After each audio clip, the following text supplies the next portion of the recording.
municipal authority has issued child abduction emergency for the following counties or areas.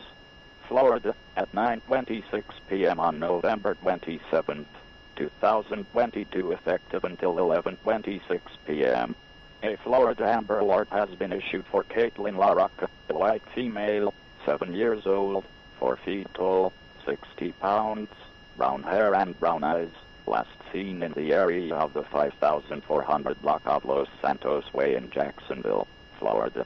The child may be in the company of Heaven Al-Shafar, a white female, 5 feet 3 inches tall, 120 pounds, brown hair and brown eyes.